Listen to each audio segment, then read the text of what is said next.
ओम सहनाववतु सहनौ भुनक्तु सह वीर्यङ्करवावहै तेजस्विनावधीतमस्तु मा विद्विषावहै।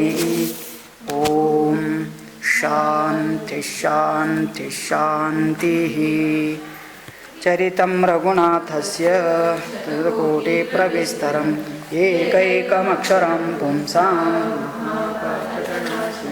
वाल्मीकिगिरिसम्भूता रामाम्भोनिधिसङ्गता श्रीमद्रामायणी गंगा पुनाति भुवनत्रयं वाल्मीकिर्मुनिसिंहस्य कवितावनचारिणः शृण्वन् रामकथानादं पूनयाति परां गतिं।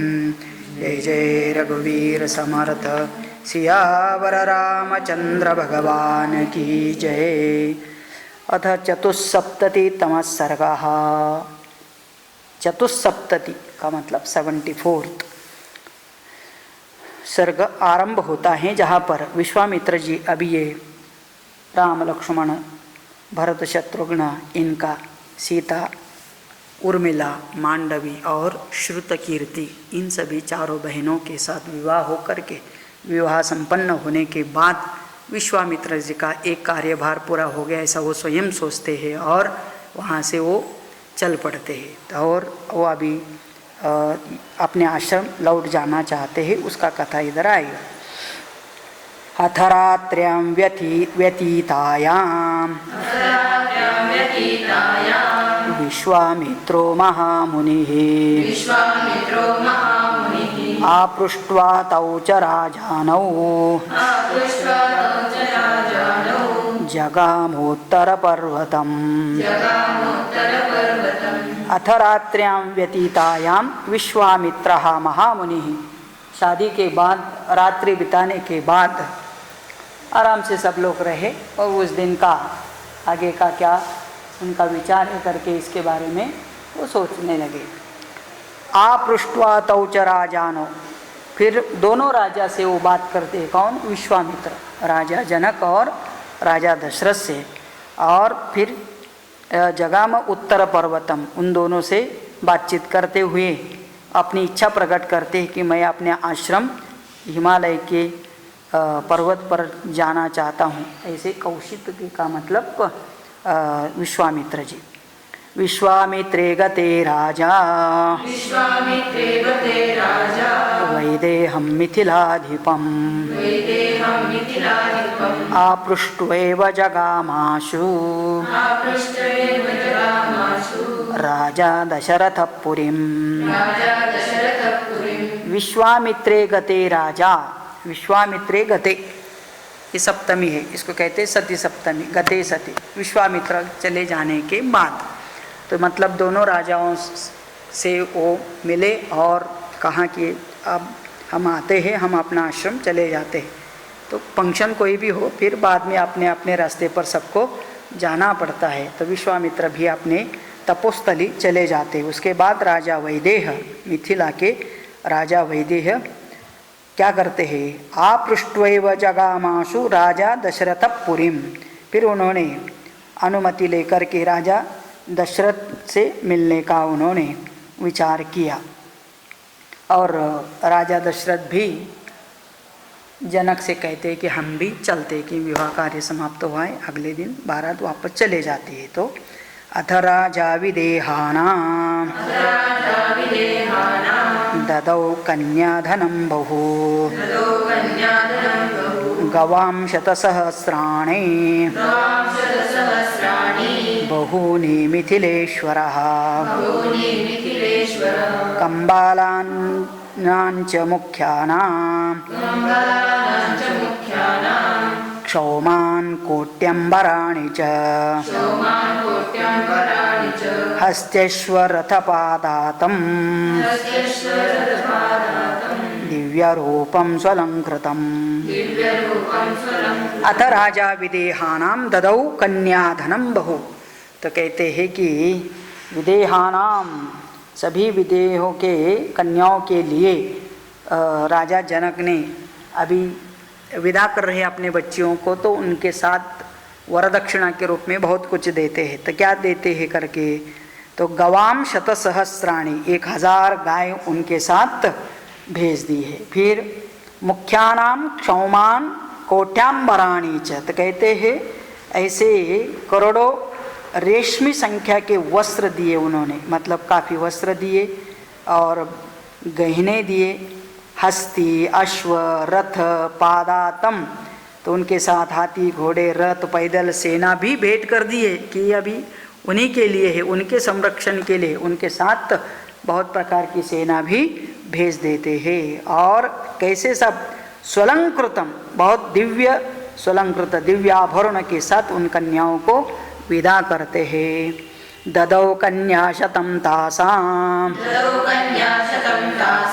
दासी दासमनुत्तमं हिरण्यस्य सुवर्णस्य मुक्तानां विद्रुमस्य च। ददौ कन्या शतं तासां दासी दासम अनुत्तमम, उत्तम उत्तम ऐसे सैकड़ों दासी भी उनके साथ भेज दिया। तो ससुराल से आए मतलब अपने मैके से आए तो उनके साथ रहेंगे, उनको कंफर्टेबल रखेंगे। और परो जमाने में ऐसा था कि उनके पीछे ये सब उनके साथ साथ भेजा जाता था। तो न केवल हस्ती घोड़े भेज दिया, दासी भी उनके साथ भेज दिया है।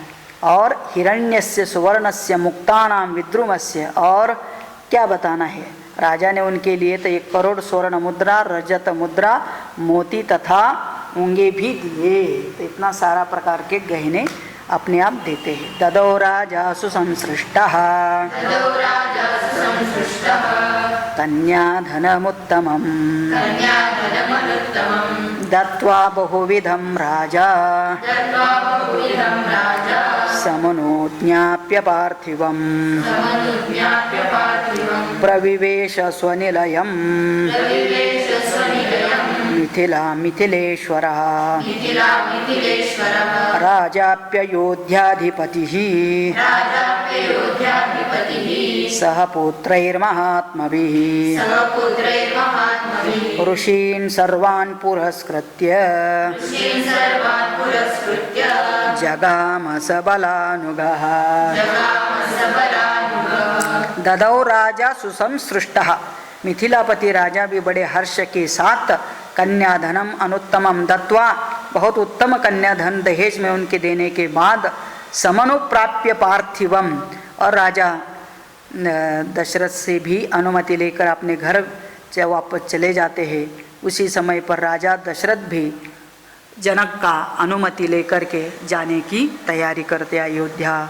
प्रविवेश स्वनिलयम मिथिला मिथिलेश्वरः राजा अपि अयोध्यापतिः, राजा अपि अयोध्यापतिः, राजा अधिक अयोध्यापतिः सह पुत्रैः सह आत्मभिः, तो अपने पुत्र आत्मा के साथ और उनके साथ आए ऋषिगण। ऋषीन् सर्वान् पुरस्कृत्य जगामस बलानुगमः, बलानुगा अपने सब सेना के सहित। अभी ये नए सेना के भी कुछ यहाँ से भेंट वस्तु में मिले, उनके सहित सब राजा दशरथ भी अपने गांव की तरफ निकल पड़ते हैं। गच्छन्तं तु नरव्याघ्रं सरसि संघं स राघवं घोरास्तु पक्षिणो वाचः व्याहरन्ति समन्ततः सौमश्चैव मृगाः सर्वे भौमश्चैव गच्छन्ति स्म प्रदक्षिणम्। हाँ, तो गच्छन्तं तु नरव्याघ्रम स ऋषिं स राघवम, राघव के साथ मतलब पुत्रों के साथ ऋषिगणों के साथ राजा दशरथ जब अपनी घर की ओर जा रहे थे। घोरास्तु पक्षिणो वाचः, रास्ते में उनको बड़ा अपशकुन लगा, बहुत सारे पक्षी बड़ा घोर का मतलब कर्कश आवाज करते हुए चिलबिला रहे थे। व्याहरन्ति समन्ततः भौमाश्चैव मृगाः, और भूमि पर विचरण करने वाले मृग मतलब जंगली जानवर भी सर्वे गच्छन्ति स्म प्रदक्षिणः, प्रदक्षिणा का मतलब उनके विरुद्ध दिशा में ऐसे चल रहे थे कि ये उनके लिए बड़ा अपशकुन जैसे दिख रहा था। तान् दृष्ट्वा राजदा शार्दूलः वशिष्ठं पर्यपृच्छत असौम्या पक्षिणो घोरा मृगश्चापि प्रदक्षिणाः किमिदं हृदयोत्कम्पी मनो मम विषीदति। तो कहते हैं कि तान दृष्टवा, ये सब ऐसा विचित्र का मतलब पक्षी भी बहुत किलकिल रहे और मृग भी ऐसे इस दिशा में जा रहे करके ये सब देख करके वशिष्ठ जी से राजा पूछते हैं ये क्या हो रहा है। पक्षिणः घोराः मृगश्चापि प्रदक्षिणाः कुर्वन्ति किमिदं हृदय उत्कंपी मनो मम विषादति। ये सब विचित्र देख करके मेरे मन में भी कंपन हो रहा है, एक प्रकार का विषाद और भय लग रहा है। ऐसे जब वशिष्ठ से पूछते हैं राजा, राज्ञो दशरथस्यैतत् श्रुत्वा वाक्यं महान् ऋषिः उवाच मधुरां वाणीं श्रूयतामस्य यत्फलम्। तो दशरथ जी का यह वाक्य सुनकर महान ऋषि वशिष्ठ जी कहते हैं कि यहाँ कुछ तो है और उसके बारे में मैं बताता हूँ, आप सुनिए। उपस्थितं भयं घोरं दिव्यं पक्षी मुखाच्य उच्यतं मृगा प्रशमनस्त्यन्ते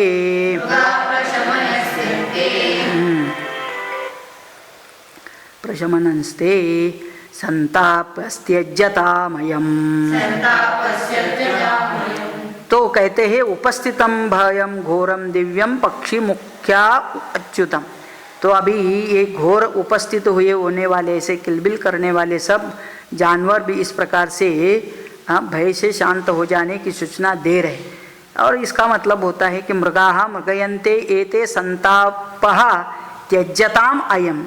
तो ऐसा कोई बात नहीं है, ये किसी भी प्रकार का संकेत देते हैं तो हम लोगों को शांत रहना चाहिए और क्या प्रसंग आता है उसको स्वीकार करना देखना चाहिए। तेषां संवदतां तत्र वायु प्रादुर्बभूवः कंपयं मेदिनीं सर्वां पातयंश्च महाद्रुमान् तपसा संवृत्तः सूर्यः सर्वे नावेदिषुर्दिशः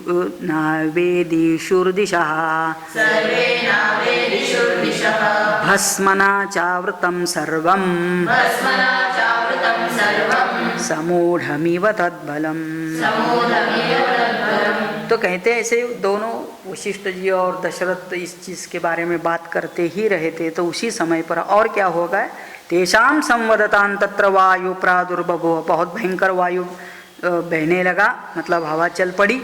कंपयन मेदिनीं सर्वां, पूरे मेदिनी का मतलब पृथ्वी को कंपन जैसे के मतलब भूकंप जैसे ऐसे लगा। और पायतश्च महाद्रुमान, बड़े बड़े पेड़ गिरने लगे और धुआं उठ गया। तमसावृत सूर्यः, और सूर्य नहीं देख रहा, ऐसा धूले से ढक गया।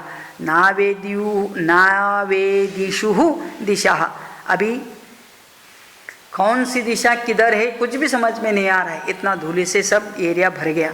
भस्मना चावृतम सर्वम समूढ़म इव तद्बलम, सभी लोग विमूढ़ हो गए हैं, उनको कुछ दिख नहीं रहा है, सूझ नहीं रहा है। उसमें से तो कहते हैं बहुत सारे मूढ़ मतलब मूर्छित ही हो गए, बहुत सारे कमज़ोर दिल वाले होते हैं ना, वो जल्दी मूर्छित हो जाते हैं। तो फिर उसमें से कौन कौन सचेत रहे, वशिष्ठ ऋषयश्चान्ये राजा च ससुतस्तदा ससंज्ञा इव तत्रासन् सर्वमन्यद्विचेतनम् तस्मिंस्तमसि घोरे तु भस्मञ्छन्नेव सा चमुः। तो वशिष्ठ ऋषयः राजा और ससुतः उनके सब पुत्र ससंज्ञाम, उनको ही चेतना बाकी रही, बाकी तत्र आसन सर्वम अन्यत विचेतनम, बाकी सभी लोग मूर्छित हो गए, उनके साथ जो जो भी आए थे, सेना वाले भी सैनिक थे, सब अचेतन, मतलब वो धूलि से उनके मूर्छा आ गई और सब गिर पड़े। तस्मिन तमसी घोरे तो भस्मन्नेव च चमुह, जैसे कि सभी कुछ धूल से आच्छादित होते हुए सब मूर्छा से गिर पड़े। अभी कौन कौन है? ये ऋषि लोग, राजा और ये राजकुमार। अभी उन राजकुमारी के बारे में कुछ नहीं बताया, इसका मतलब वो भी मूर्छित जैसे सब हो गए। अभी क्या हुआ उस समय पर, उस धूलि से क्या एक अचानक कौन उनके सामने आके खड़ा होता है, तो कहते हैं ददर्श भीम संकाशम जटामंडलधारिणम भार्गवं जामदग्नेयं राजा राजविमर्दनं कैलासमिव दुर्धर्षं कालाग्निमिव दुस्सहं ज्वलन्तमिव तेजोभिः दुर्निरीक्षं पृथज्जनैः स्कन्धे सासज्य परशुं धनुर्विद्युद्गणोपमं प्रगृह्य शरमुग्रं च त्रिपुरघ्नं यथा शिवम्। ददर्श भीम संकोशम, भीम का मतलब भयंकर, भीम के जैसे भयंकर रूप धारण करने वाले कोई पुरुष, और जटामंडल धारिणम, जटाधारी थे। और ये कौन थे? साक्षात भार्गवम जामदग्नेयम, भार्गव मतलब भृगु वंशोत्पन्न परशुराम जी को भार्गव कहते, और जामदग्नि, जमदग्नि के पुत्र थे स्वयं। तो राजा राज विमर्दनम, और सभी राजाओं का मर्दन किया था। कहते कि परशुराम जी ने इस भूतल पर 21 बार क्षत्रियों को नष्ट कर दिया था अपने परशु रूप एक शस्त्र के द्वारा। और दिखने में कैलासम इव दुर्धर्षम, जैसे कैलाश के ऊपर चढ़ना जैसा मुश्किल, ऐसे ही इनके ऊपर आक्रमण करना मुश्किल। दिखने में कालाग्नि इव दुस्सहम, ये काल के अग्नि के समान जिनको पार करना दुस्सह है। ज्वलंतमीव तेजोभिः दुर्निरीक्षं पृथक जनैहि, इनकी तरफ देखना भी, क्योंकि वो बहुत गुस्से वाले दिखते थे, उनकी आँख की तरफ कोई देख नहीं सकता था ऐसे। स्कंधे च आसज्य परशुम, अपने स्कंद के ऊपर बड़ा परशु धारण किए थे। एक हाथ में धनुर्विद्युत गणोपमम, विद्युत के जैसे चमकने वाला एक धनुष्य ग्रहण करके रखा था। प्रगृह्य शरम उग्रम, यानी उग्र उनके शर मतलब बाण भी थे। त्रिपुरघ्नन यथा शिवम, जैसे शिव जी के हाथ में धनुष्य था, जिसका प्रयोग त्रिपुर राक्षस मारने के लिए, जैसा शिव का धनुष्य था जिसका अभी भग्न करके आए थे राम, वो आवाज सुन के ही परशुराम जी अपने स्थान से यहाँ तक आए थे।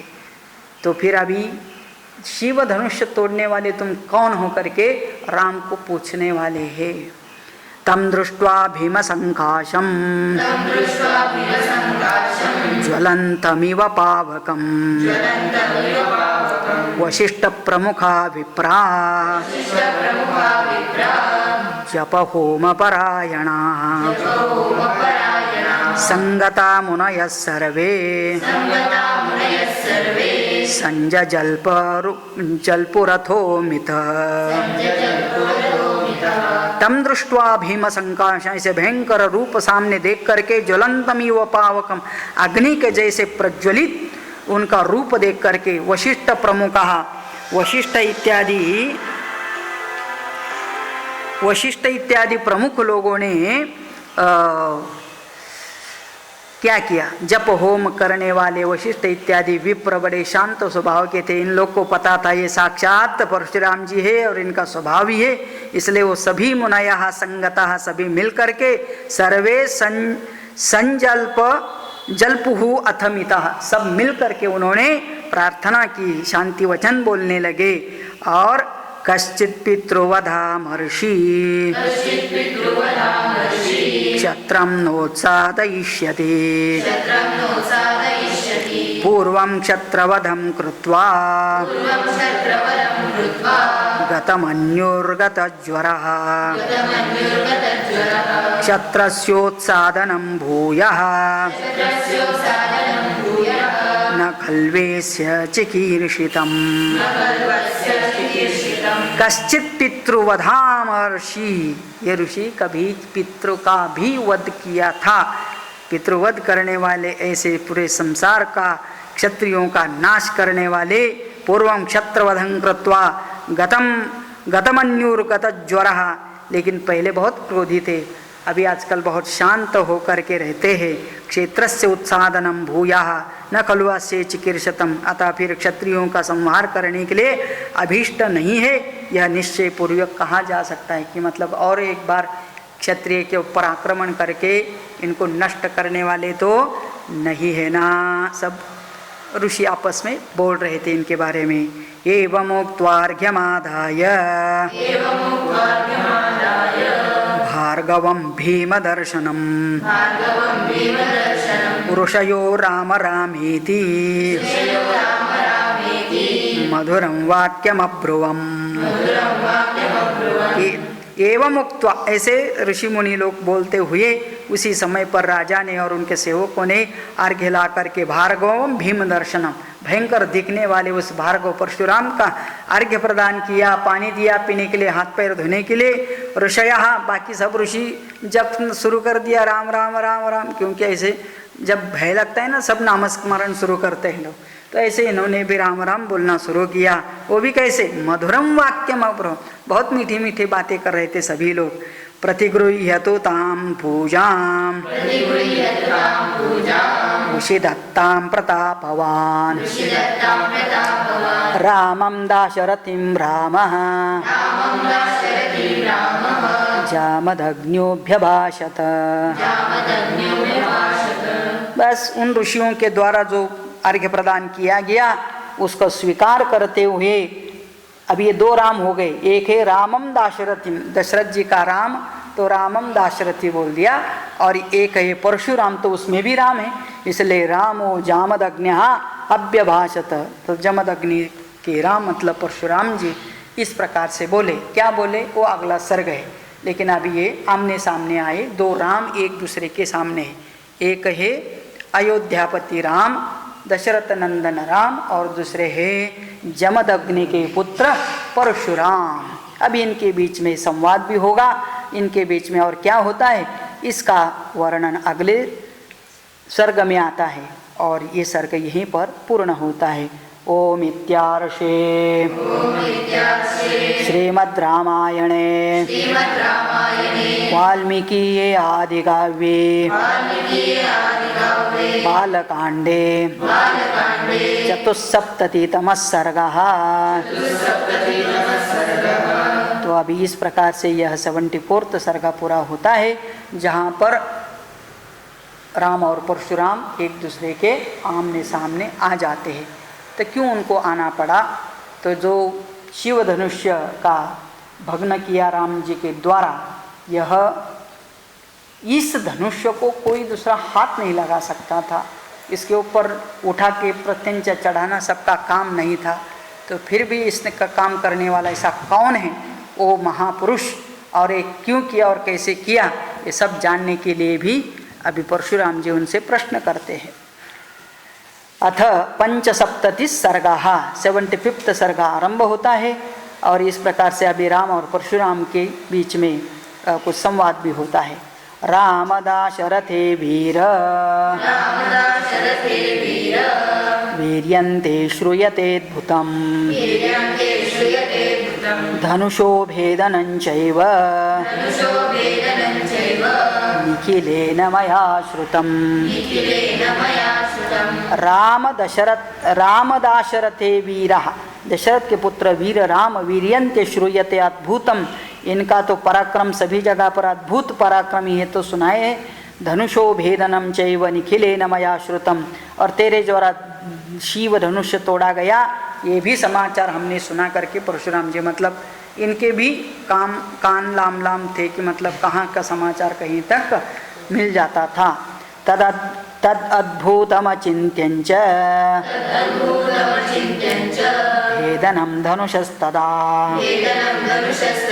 तच्छ्रुत्वाहमनुप्राप्तः धनुर्गृह्या परम शुभम।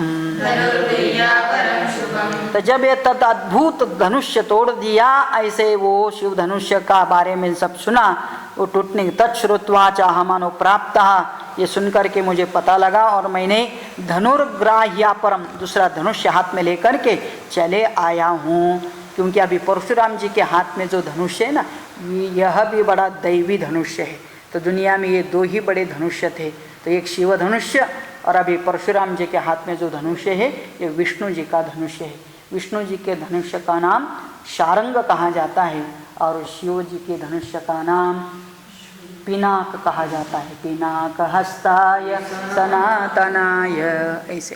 तो ये दो धनुष्य है और ये दोनों देवताओं के हाथ में थे। तो ये दोनों देवता भी कभी झगड़ा करना शुरू कर दिया था, शिव जी और हाँ, और इनके बीच में झगड़ा भी ऋषि लोग लगाते थे मेरे ख्याल से, तो वो भी कथा यहाँ आती है। तो मतलब क्या है, जब शिव जी का धनुष्य टूट गया तो फिर अभी विष्णु जी के हाथ में जो धनुष्य था, जो परशुराम जी के हाथ में है, वही उसको लेके आए यहाँ। तदिदं घोर संकाशम जामदग्न्यं महद्धनुः पूरयस्व शरेणैव स्वबलं दर्शयस्व च। तदिदं घोर संकाशम जामदग्न्यं महद्धनुः, तो जमदग्नि के पुत्र परशुराम जी के हाथ में जो धनुष्य है, अभी परशुराम जी कहते हैं शिव धनुष्य के ऊपर तुमने प्रत्यंचा चढ़ाई दिखाया तो सचमुच तुम पराक्रमी हो, तो ये मेरे पास जो धनुष्य है इसके ऊपर भी तुम प्रत्यंचा चढ़ा करके दिखाओ। अभी जब ये साक्षात राम जी से ऐसा प्रश्न कर रहे हैं परशुराम जी, ये देख करके लगा इनको क्या होने जा रहा है, अभी इनके बीच में क्या अभी द्वंद्व होता है क्या। तदहं ते बलं दृष्ट्वा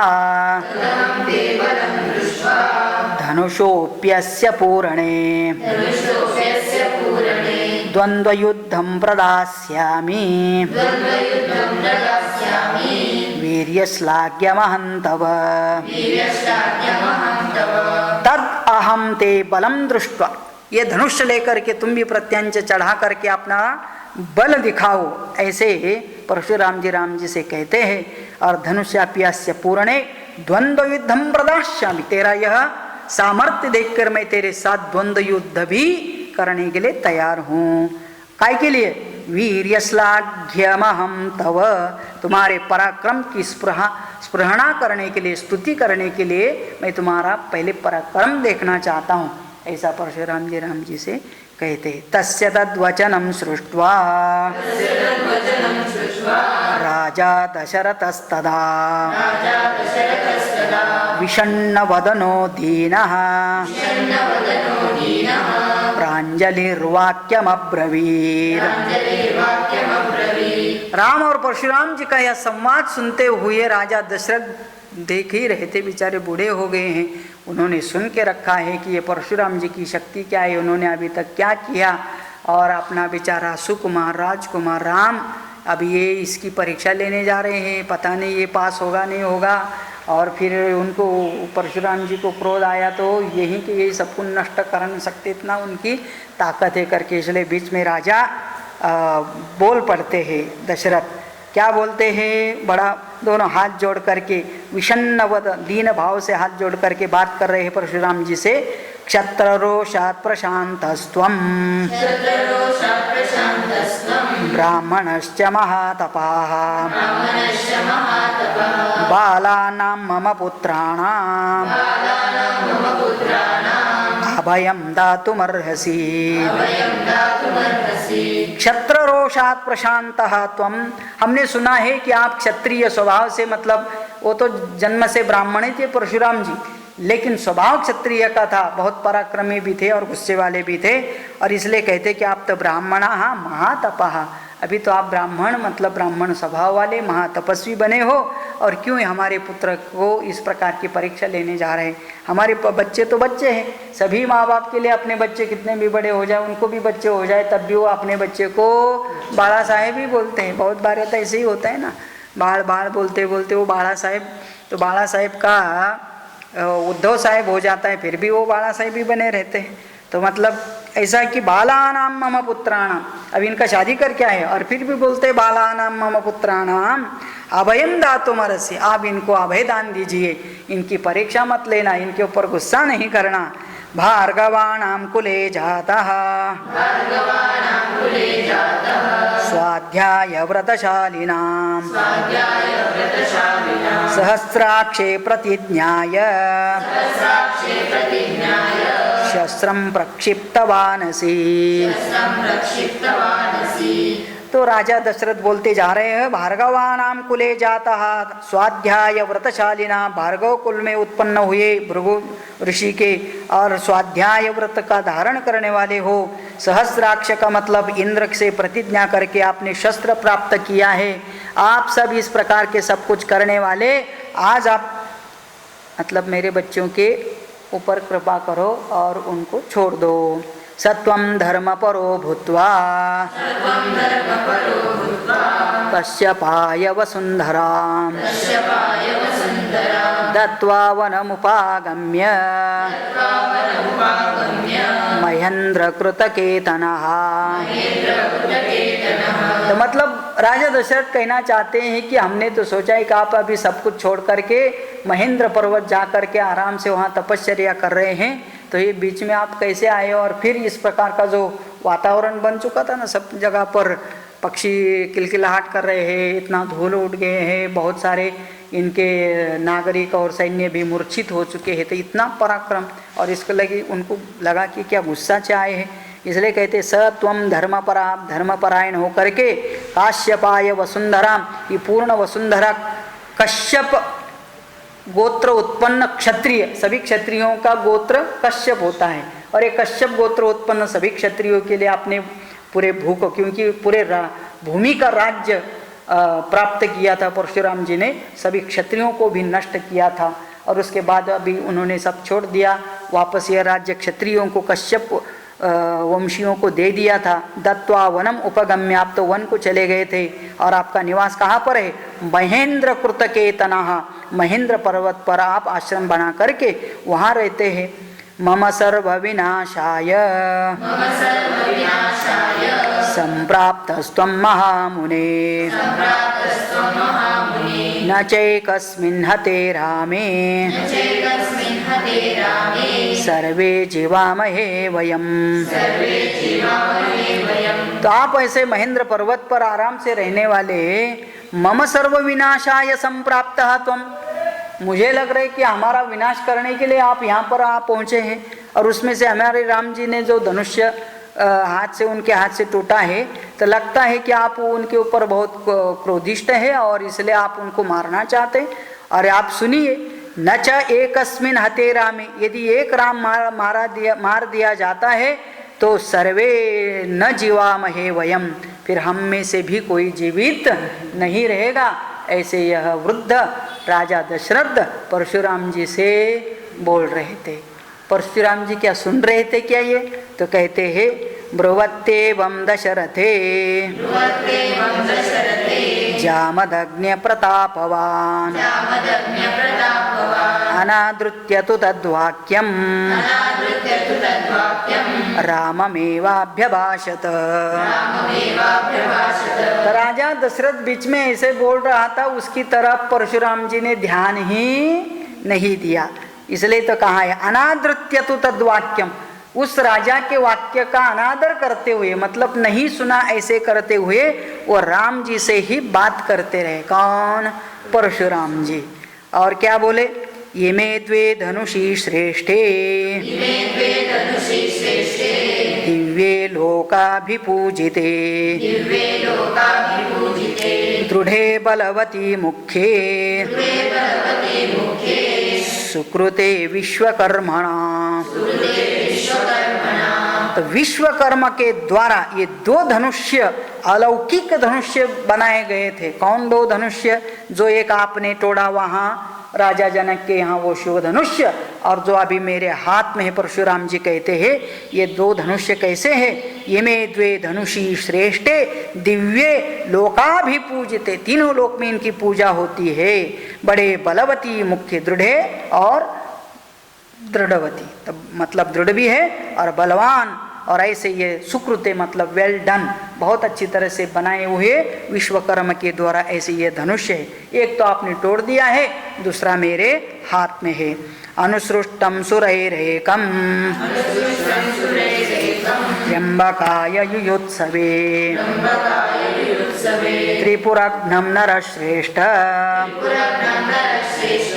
भग्नं काकुत्स्थयत्वया।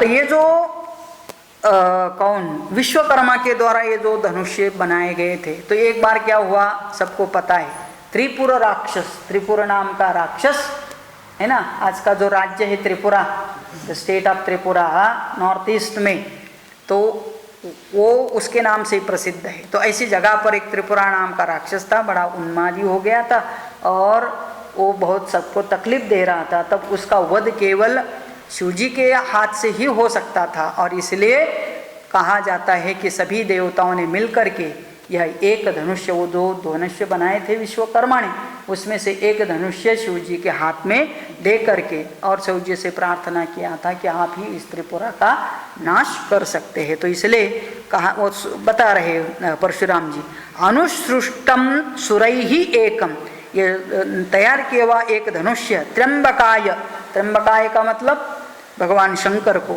त्रिअंबक, अंबक का मतलब आंखें, त्र्यंबक मतलब तीन आंखों वाले परमात्मा, ये युयुत्सवे युद्ध करने के लिए, त्रिपुराघ्नम काय के लिए, क्या युद्ध करना था, त्रिपुर नाम के राक्षस का वध करने के लिए, हे नरश्रेष्ठ भग्नम काकुत्स्थं त्वया। और वह शिव धनुष्य त्रिपुरा का नाश करने वाला, बाद में कभी उसके कारण आगे भी बताते हैं कि फिर विष्णु और शिवजी के बीच में भी दोनों धनुर्धारी होने के बाद युद्ध हुआ, और फिर बाद में लोगों ने, देवताओं ने प्रार्थना करके दोनों को भी शांत कराया। शांत होने के बाद फिर शिवजी ने वह धनुष्य ये जनक के पूर्वज निमि के घर में छोड़ करके वो कैलाश पर चले गए। मतलब वो धनुष्य, तो परशुराम जी कहते हैं कि वो जो धनुष्य तुमने तोड़ा वही शिवजी का धनुष्य था, और दूसरा धनुष्य भी मेरे पास है। इदं द्वितीयं दुर्धर्षं विष्णोर्दत्तं सुरोत्तमैः तदिदं वैष्णवं राम धनुपरपुरञ्जयम्। तो कहते ये इदं द्वितीयं दुर्धर्षं, ये दूसरा धनुष्य है। ये किसका है? विष्णोर्दत्तं सुरोत्तमैः। एक धनुष्य तो शिव जी को दिया था त्र्यंबक को, और एक धनुष्य सभी देवताओं ने मिलकर विष्णु के हाथ में दिया था। तो मेरे हाथ में जो है विष्णुर्दत्तम तदिदं वैष्णवं राम धनुः परपुरञ्जयम्। यह भी शत्रु नगरी के ऊपर जय प्राप्त करने वाला यह धनुष्य वैष्णव धनुष्य। क्यों Vaishnav? Anything that is belong to Vishnu is called Vaishnav. Vishnu के संबंध में जो भी चीज़ है उसको कहते हैं वैष्णव। तो विष्णु के भक्तों को भी वैष्णव बोला जाता है, विष्णु को मानने वाले संप्रदाय को भी वैष्णव संप्रदाय माने जाते हैं। तो इसका मतलब ये वैष्णव धनुष्य है और वह शैव धनुष्य था। समान सारम काकुत्स्थ रौद्रेण धनुषात्विदं तदा तु देवता सर्वाः पृच्छन्ति स्म पितामहं शितिकण्ठस्य विष्णुश्च बलाबलनिरीक्षया। हाँ, तो समान सारम काकुत्स्थ, ये काकुत्स्थ का मतलब राम, ये जो धनुष्य है ये दोनों भी धनुष्य कैसे थे? समान बन वाले थे, मतलब एक जैसे थे। तदा देवता रोषेण धनुषात्व इदम, धनुष्य के समान प्रबल थे। इन दोनों समस्त देवताओं ने भगवान शिव और विष्णु के बलाबल की परीक्षा लेने के लिए ब्रह्मा जी से पूछा। अभी दोनों देवता मतलब शिव जी और विष्णु दोनों के हाथ में धनुष्य है, अभी दोनों धनुर्धारी है। देवताओं ने चुपचाप बैठना था ना, नहीं, वो ब्रह्मा जी के पास चले जाते हैं। अभी दोनों भी धनुष्यधारी है, इनमें से किसका बल ज़्यादा है और किसका कम है, मतलब इन दोनों में कौन श्रेष्ठ है और कौन कनिष्ठ है करके पूछा ब्रह्मा जी से। तो फिर क्या किया ब्रह्मा जी ने, शितिकंठ से विष्णु से बलाबल निरीक्षया, तब इनमें से कौन बलवान है ये जानने के लिए क्या किया, अभिप्रायन्तु विज्ञाय देवतानां पितामहः विरोधं जनयामास तयोः सत्यवतां वरः।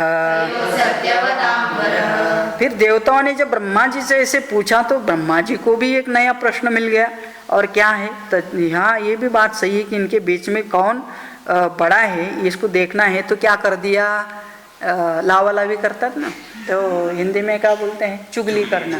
तो फिर ब्रह्मा जी ने चुगली शुरू कर दिया कि मतलब वहाँ तक पहुँचना चाहिए, इनमें से कौन श्रेष्ठ है करके पता करना। विरोधे तु तद्महत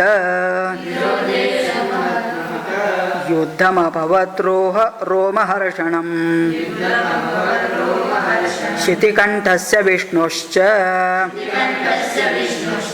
परस्परजयेषिणोः। फिर दोनों को भी चुगली कर दिया, तुमसे वो श्रेष्ठ है, और इनको बोल दिया होगा तुमसे वो श्रेष्ठ है। तो फिर वो दोनों को भी गुस्सा आया, वो कैसा मेरे से श्रेष्ठ है करके, तो फिर दोनों का युद्ध झगड़ा करा दिया। तो कहते विरोध हेतु महत युद्धम अभवत रोमहर्षणम, दोनों के बीच में बड़ा भयंकर युद्ध हुआ। कौन वो दोनों, शितिकंठस्य विष्णुस्य परस्पर जिगेषण। इस प्रकार से शितिकंठ का मतलब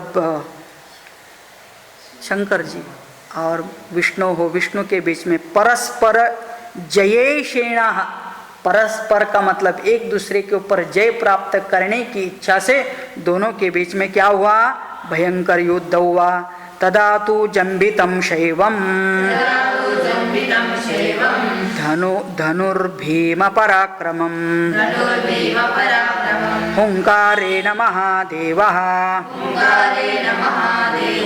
स्तंभितोऽथ त्रिलोचनः। तो कहते तदा जम्बितं शैवं धनुर्भिर पराक्रमः, तो विष्णु ने हुंकार मात्र से शिव जी के भयंकर बलशाली धनुष को शिथिल कर दिया। कहते हुंकारेण महादेवः स्तंभिताथ त्रिलोचनः, तो त्रिलोचन भगवान शिव जी का धनुष्य काम करना छोड़ दिया, मतलब ऐसा कुछ विष्णु ने किया जिसके कारण इनका धनुष्य ठंडा हो गया। देवैस्तदा समागम्य सर्षि संग सदा सचारणैः याचितौ प्रशमं तत्र जग्मतुस्तौ सुरोत्तमौ। तो देवैः तदा समागम्य सर्षिष संग सचारणैः, सब मिलकर के देव ऋषिगण याचितो प्रशमं तत्र, जाकर के दोनों को भी शांत कराया और फिर मतलब स्तुति किया। जब स्तुति किया दोनों भी श्रेष्ठ है, मतलब अलग अलग गए ग्रुप और दोनों को भी शांत करा दिया। जगमतुहु तौ सुरोत्तमौ, वो सभी देवताओं में श्रेष्ठ दोनों देवता भी शांत हुए। शांत हुए लेकिन क्या हुआ, एक तरफ से विष्णु का जय हुआ जैसा लगा और शिव जी का पराजय जैसा हुआ, मतलब वो आगे नहीं झगड़ पाए उनके साथ। तो फिर क्या हुआ, जृंभितं तद्धनुर्दृष्ट्वा शैवं विष्णु पराक्रमैः अधिकं मेनिरे विष्णुं देवा सर्षिगणास्तथा। तो विष्णु के पराक्रम से शिव जी का वो धनुष्य शिथिल हो गया। तो फिर वो देख करके स्वाभाविक है ना, प्रचार कर दिया, अथवा प्रचार हो गया। क्या प्रचार हो गया, अधिकम में निरे विष्णु, विष्णु को ही अधिक समझ लिया, मतलब बड़ा समझ लिया, पावरफुल समझ लिया। देवाहा सर्षिगणास्तथा, देव और ऋषिगण आपस में हाँ विष्णु का एक हुंकार से इनका धनुष्य शिथिल हो गया करके ऐसा हो गया। तो ये सुनकर के भगवान शंकर को क्या लगा, तो कहते हैं धनुरुद्रस्तु संक्रुद्धः विदेहेषु महायशाः देवरातस्य राजर्षा ददौ हस्ते ससायकम्। हाँ, दे तो शिव जी को जब संक्रुद्धा, भगवान शंकर को क्या हुआ, क्रोध आ गए। किसी को भी होता है, एक को अच्छा बोलो दूसरे को नहीं बोलो, तो एक की बढ़ाई करो तो दूसरे को अच्छा नहीं लगता है। तो कहते हैं कि इन लोगों ने सबको अभी विष्णु को श्रेष्ठ समझ लिया है, क्योंकि समय पर मेरा धनुष्य काम नहीं किया। तो आजकल की इसमें ये बोल सकते हैं, जाम बोलते हैं ना, जाम हो गया ना, गाड़ी का पहिया जाम हो गया, तो इसलिए चल नहीं रहा है। तो ये रॉकेट या तो ये जो अभी ये करते हैं ना, अस्त्र शस्त्र, न्यूक्लियर बॉम्ब, अणुबॉम्ब से मतलब ये अभी जो ये भेजते हैं, तो हाँ, तो उधर से आने वाले बॉम्ब को इधर बीच में ही काट देना करके अभी वो इजराइल वाले करते हैं ना ऐसे, तो उसको कुछ नाम है। हाँ, वो मिसाइल को क्या करते हैं, आकाश में ही तोड़ देते हैं और पहले ही पता कर लेते हैं कि ये आने वाले। तो इजराइल के पास बहुत टेक्नोलॉजी है। ऐसा एक जाम सिस्टम होता है, इधर गवर्नमेंट भी यूज़ करता है मिलिट्री एरिया में, रडार। हाँ, तो रडार के द्वारा वो जाम कर देते हैं। तो हो सकता है कि विष्णु के पास वो रडार को जाम करने का एक कोई तरीका होगा, इसलिए भगवान शिव जी का धनुष्य को जाम कर दिया, मतलब वो शिथिल हो गया। और इसलिए और विष्णु जी का धनुष्य वहीं से ही रह गया। तो उनको ये लगा कि अभी सभी ऋषिगण देवगण ने तो विष्णु को श्रेष्ठ मान लिया, और जब भगवान शंकर जी को ये पता चला कि सब विष्णु को श्रेष्ठ बोल रहे हैं, तो उनको क्रोध आता है। तो इसलिए धनुरुद्रस्तु संक्रुद्धः विदेहेषु महायशः। जब उनको क्रोध आया, क्रोध आने के बाद आदमी क्या करता है, वहाँ से चले जाता है। तो ऐसे भगवान शंकर जी को भी वह धनुष्य वहीं छोड़ दिया। कहाँ, तो कहते हैं विदेहेषु महायशः, विदेह राज्य में। इसलिए तब से लेकर के जनक तक इन सभी राजाओं को विदेह राजा कहने का प्रघात भी पढ़ा है। तो उनके पूर्वज के यहाँ पर ये धनुष्य छोड़ करके देवरातस्य राजर्षे ददौ हस्ते ससायकम। तो सायकम मतलब धनुर, उसके तनों के साथ वहीं पर उनको छोड़ दिया और वो चले गए। इदंच वैष्णवम राम धनो परम पुरंजयम रुचि के भार्गवे प्रादात विष्णु संन्यासमुत्तमम्। तो ये परशुराम जी ये कथा बता रहे थे, किसको, राम जी को। तो तुमने जो धनुष्य तोड़ा वह शिव जी का धनुष्य था, और इस प्रकार से शिव जी ने वह धनुष्य इन वैदेह राजों को यहाँ रखा था। तो आप यह पवित्र धनुष्य तुम तोड़ कैसे सकते हो, क्या तुम उसके अधिकारी हो, कैसे ये तुमने किया। तो उनको दोनों भी था, ये करने वाला तुम कहो तो पराक्रमी भी होना चाहिए, और अभी तक उस धनुष्य को कोई हाथ लगाने की या उठाने की किसी ने प्रयास तो बहुत लोगों ने किया, लेकिन वो कर नहीं पाए। और दूसरा धनुष्य मेरे हाथ में है, जिसका नाम है वैष्णव धनुष्य। और ये कहाँ किसको मिला था, तो रुचि के मुनि को, भृगुवंशीय रुचि मुनि को। अब ये भी भृगुवंशी है परशुराम, तो इसलिए उनके वंशज में ये विष्णु का धनुष्य आया है। तो इसलिए अभी परशुराम जी के हाथ में था। तो अभी शिव जी का धनुष्य तोड़ने वाला तू, और विष्णु का धनुष्य धारण करने वाला मैं। अभी तो विष्णु के धनुष्य को तुम प्रत्यंचा चढ़ा सकते हो, उठा सकते हो, इसका मतलब तू अपने आप को पराक्रमी बोल रहा है। अभी ऐसा ही हुआ ना, उसके साथ ही सीता का शादी हुआ।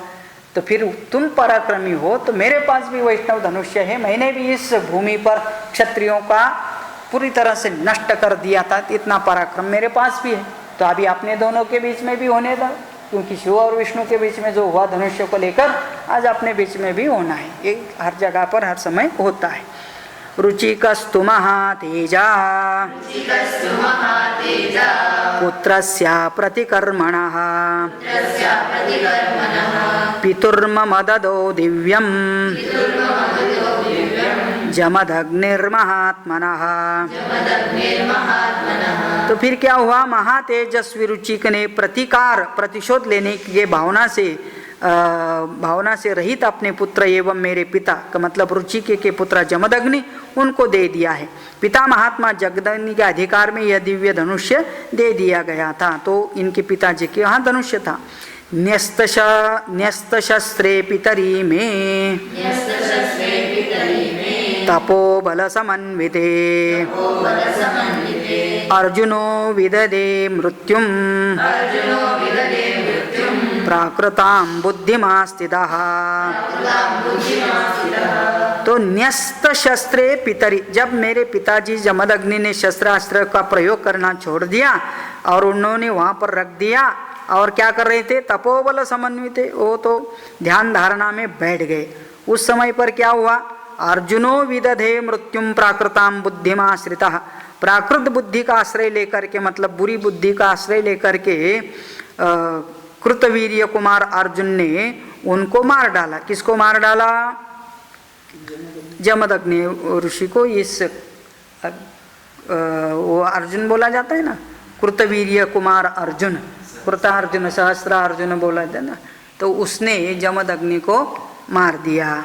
तो फिर क्या हुआ उसके बाद, वधम प्रतिरूपन्तु पितुश्रुत्वा सुदारुणं क्षत्रमुत्सादयन् रोषात् जातं जातमनेकशः। अभी जब परशुराम जी को पता चला कि हमारे पिताजी को ऐसे इन्होंने मार दिया जो ध्यान धारणा कर रहे थे, और वो भी मेरे ख्याल से उनके पास पड़ा हुआ धनुष्य से उनको मार दिया या अपने धनुष्य से मार दिया। किसने किसको मारा, सहस्त्रार्जुन ने जमदग्नि को मारा, वो भी ध्यान धारणा करने वाले को मार दिया। तो उनके बेटे यह परशुराम जी ने जब देखा कि पिताजी का इस प्रकार से भयंकर वध इस अर्जुन के द्वारा हुआ, तो उनको क्रोध आने करके उन्होंने क्या किया, क्षत्रम उत्सादयम रोषात् जातम जातम अनेकशः। तो फिर उनको गुस्सा आने के बाद कहते स्वयं, बारंबार उत्पन्न हुए क्षत्रियों को अनेक बार मैंने संहार कर दिया या वैष्णव धनुष्य के सहायता से। पृथ्वीं चाखिलां प्राप्य कश्यपाय महात्मने यज्ञस्यान्ते ददम् राम दक्षिणां पुण्यकर्मणे। पृथ्वीं च अखिलां प्राप्य, पूर्ण पृथ्वी के ऊपर मैंने क्या कर दिया, एक यज्ञ किया। यज्ञ के समाप्त होने पर पुण्यकर्म महात्मा कश्यप को दक्षिणा के रूप में यह सारी पृथ्वी दे दिया। लेकिन उसके पहले क्या किया, जो भी क्षत्रिय दिखाई देता था उसको वो मार देते थे, क्योंकि ये बिना कारण इनके पिताजी को वो सहस्त्रार्जुन ने मार दिया था। वो गुस्सा के कारण फिर इनको बहुत गुस्सा आया था अपना परशु और यह धनुष्य के द्वारा अकेले पूरे पृथ्वी को इन सभी प्रकार के मतलब बड़े बड़े क्षत्रियों को नष्ट कर दिया था। और बाद में फिर क्या हुआ, कश्यप ऋषि को देख करके सज्जन होंगे और इनको भी अब ये हो गया कि हम तो राजा नहीं है, ब्राह्मणों का ये काम नहीं है कि क्षत्र पालन करे या युद्ध करे करके, हम तो जप यज्ञ तपों में रहने वाले हैं करके, तो इसलिए पूरे पृथ्वी को क्षत्रिय से पहले नष्ट कर दिया और बाद में पूरे पृथ्वी पर अपना कब्जा करके फिर पूरा पृथ्वी का राज्य कश्यप को दे दिया करके बोल दे। यज्ञस्यान्ते अददम राम दक्षिणां पुण्य कर्मणे, तो मैं यज्ञ करके ये फिर पूरा दक्षिणा के रूप में पूरे पृथ्वी को कश्यप को दे दिया था। दत्वा महेन्द्र निलयः तपोबल समन्वितः श्रुत्वा तु धनुषो भेदं ततोऽहं द्रुतमागतः। दत्वा पूरा पृथ्वी कश्यप को देने के बाद मैं कहाँ गया, महेंद्र निलयाः, महेंद्र के पर्वत के ऊपर अपना निलय मतलब रहने का तपो का स्थान बना दिया और तपोबल समन्वितः तप करते हुए मैं वहाँ आनंद से रह रहा था। उसके बीच में तुमने ये काम कर दिया। क्या किया, श्रुत्वा तु धनुषो भेदम, ये शिव जी का धनुष्य तुमने तोड़ा, इसका शब्द मुझे वहाँ सुनाई दिया महेंद्र पर्वत के ऊपर, और इसलिए ततो हम द्रुतम आगता, ये सुन करके मैं तुरंत यहाँ आ पहुँचा हूँ। तदेव वैष्णवं राम पितृपैतामहं महत् क्षत्रधर्मं पुरस्कृत्य गृह्णीष्व धनुरुत्तमं योजयस्व धनुश्रेष्ठे शरं परपुरञ्जयं यदि शक्तोऽसि काकुत्स्थ द्वन्द्वं दास्यामि ते ततः। तभी तदेव वैष्णवं राम पितृपैतामहं महत क्षत्रधर्मं पुरस्कृत्य। अभी मेरे पास ये विष्णु का वैष्णव धनुष्य है और वो भी मेरे पिता के अधिकार से मुझे चलते आया है, और अभी तुम अपने आप को क्षत्रिय बोलते हो, तो फिर क्षत्र धर्मम पुरस्कृत्य गृहीष्व धनु उत्तमम। अभी ये धनुष्य तुम हाथ में ले लो और अभी इसके ऊपर भी तुम क्या करके दिखाओ, प्रत्यंचा चढ़ा के दिखाओ। तो फिर कहते हैं कि इस प्रकार से जब उनको बता दिया, योजयस्व धनुश्रेष्ठे शरम परम पुरंजयम, सभी पुरों के ऊपर मतलब सब प्रकार के क्षत्रिय के ऊपर जय प्राप्त करने के काम में आने वाला यह धनुष है, इसके ऊपर तुम प्रत्यंचा चढ़ा के दिखाओ। यदि शक्तः असि, और इस काम में यदि तुम परीक्षा पास करते हो, सफल होते हो, करके दिखाते हो, तो फिर द्वंद्वम दास्यामि ते ततः, मैं तुम्हारे साथ द्वंद्व करने का अवसर दूंगा। का मतलब मेरे साथ परीक्षा ले लो, फिर हो जाए कौन श्रेष्ठ कौन कनिष्ठ, मतलब तुम भी कितना लायक हो करके ये IAS का परीक्षा जैसा लेने वाले। तो फिर इनको तैयारी करने के लिए भी हाँ नहीं बोलने के लिए टाइम चाहिए। तो कहते हैं कि ये इस चीज़ का बारे में कल निर्णय करेंगे, और आज यही रुकते हैं। तो इसके साथ यह सर्ग भी यहाँ समाप्त होता है।